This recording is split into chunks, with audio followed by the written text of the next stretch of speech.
What's going on, YouTube? It's your boy Humble Wave checking in back with you again. Another good video. So today we learned that Tua Tagovailoa did not clear protocol, so he is listed as out against the Buffalo Bills in his wild card matchup for Sunday afternoon. So here are my thoughts on this, right? So Mike McDaniel went on the presser and said that he would not really be entertaining anything regarding Tua in terms of the player. He said, and I quote, that he wants him to focus on getting healthy, and that's all that he will actually speak on. So he didn't say much today, even though the media was pressing about the protocol status. So Tua has to be cleared by a team of doctors in order to go back to playing. Now, does Mike McDaniel have much control of that? No, but it does cause concern for what they actually are looking at when it comes to Tua, or if they just think that he needs more time to properly recover with his brain, which is understandable. There's no but to that statement because his health is the most important thing. However, I question the time that they actually cleared him off protocol after the Cincinnati game. He got cleared and he missed 2 games and he came back for the Pittsburgh game. Did he not? Then he ended up getting banged up a little bit against he got banged up against the Green Bay Packers where he hit his head on the turf. Missed the 2 games, missed the Patriots game they lost, missed the must-win game against the Jets they won, they got in the playoffs.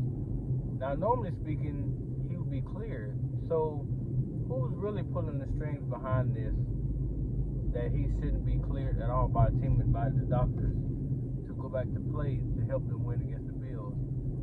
Now, I could say it's the league, I could say it's the Miami Dolphins organization because I feel like they have their hand in it as well. But I also wonder if they are saying to Tua that, hey, we need to see another year of you being you showcase that you can be healthy, because he played in 12 games this year. He missed 5, he played in 12. So last year he played in 12, this year he played in 12. Like Doug was saying, his availability is the biggest question. I love Tua as a football player. I think he's phenomenal. I think that he can easily put up Hall of Fame numbers. I read an article that said in 2021 he was considered a bust. To me, he wasn't, because you look at his situation in 2021, he had Waddle, he had Gesicki, he had no running game, he had no real offensive line. And in 2020, his rookie year, he had Raheem Grant, he had Devontae Parker, he had Mike Gesicki, he had Lynn Bowden Jr. He had like a host of other people, that receivers that would basically be on practice squads outside of Mike Gronkowski and Devontae Parker. When they brought in Will Fuller to help Tua out, Tua ended up, I think he got banged up last year, and Teddy Bridgewater took over and he broke the man's finger. So he didn't have Will Fuller at all for a whole season in which he had to play.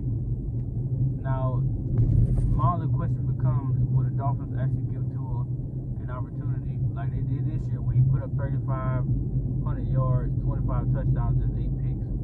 Will they give him another year, which they have to give him by obligation of his contract?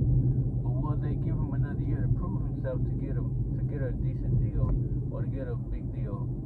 Because to me, he showcased what he can do this year, which is he can actually lead your franchise.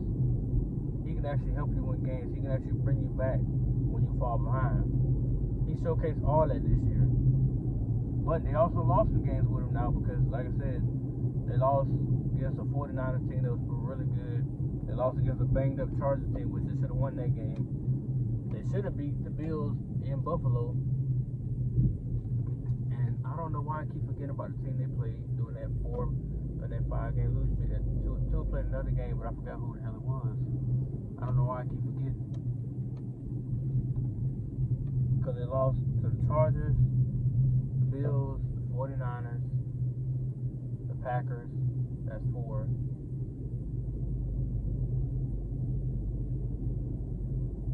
And then, oh, no, he missed the Jets game. They then they lost against the Patriots, but he didn't play in that game. He played in the 4-game losing streak they had, because every one of those games he lost them. With the Chargers game and the Bills game, they should have won those games. So technically, they should be 10-8, but really they should be 11-8, but they're 9-8. Now, like I was telling my friend, the only element that they have in this upcoming game is the running game. You can't rely on a raw rookie at that, a 7th-round draft pick, to help your team win a game. Now he can have his moments where he delivers, making some passes here and there, but this game has to come solely off of the legs of Raheem Mostert and Jeff Wilson Jr. Assuming that I think both of them are ready to go this time around. So it can't be a situation where Skyler has to drop back 40 times to win this game in the cold. It can't be that, because then they're going to find themselves in a hole. And once you get down to Buffalo a certain amount of points, the game is over. Unless by some chance your defense can force a few turnovers, and they start to, ramp up the pressure on Josh Allen, which right now we're not that great defensively, and we can't maintain pressure all the time. So you're not going to get a total team effort like that. But back to Tua, he's still a special kid. I hate like hell that they didn't clear him, but I understand why his long-term health is more important than one game that can send you home. But if I'm the Dolphins after this season, I'm gonna have to really, really think hard about his health and overall well-being, because he did get hurt. He did hit the back of his head 3 different times this season, against the Bills, against the Bengals, and then against the Packers. 3 different times. And then against the Texans, he got banged up too, because he hit his head as well. Except it wasn't a concussion or like that. He got banged up pretty good. But I'm gonna have to really, really think about, the future with Tua, because I really think he can help them. He can win a lot of games for them. He can lead them places. It's just he got to stay healthy. He got to stop getting head injuries. There's no way he can last in this league with that, because last year was broken ribs.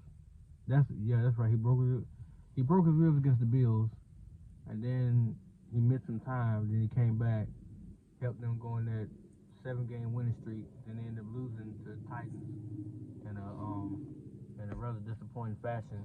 But it's only because they stopped running the ball and they chose to throw it, and again smoked. But his health has got to get better, and I'm sure now more than ever, Tua probably took some time to reflect on that and say, I got to start landing the right way. I can't keep slamming my head against the turf and expect to get up without any issues. I mean, I'm not saying he made a paper mache, but it seems like every time he hits it on the ground, he's pretty much up for concussion. So to me, it's a matter of them making sure that he's properly padded from his helmet to prevent those kind of hits. And then it's like, you got to make sure that he's good enough to where he can withstand an entire season plus the playoffs, and then he can prove to you what he can do, because he put up the numbers this year. There's no debating about his numbers. His numbers were great. It's just his durability. Can he stay healthy? And right now we see that he got banged up, and like he out again. This will be the 3rd game he missed. So we're gonna see how the Dolphins look Sunday. If they don't win, then I can do an end of the year assessment on the game and on the team and stuff like that. But I do want us to win. I want us to continue it. But in reality, we probably won't win. This probably gonna be our last road. So it's a moral victory to make the playoffs. But I want us to go further than just the wild card round. So there's gonna be something to focus on after this game and after this season ends. Like how do we build on the same success and maintain it and avoid falling down the way we did this time around, because that was embarrassing to lose 5 in a row until we finally beat the Jets. So with that being said, Let me know what you guys think. Was that the right move, not clearing him? How do you feel about his long-term health? And is he still the solution to the Dolphins franchise? Let me know what you think in the comment section. Peace.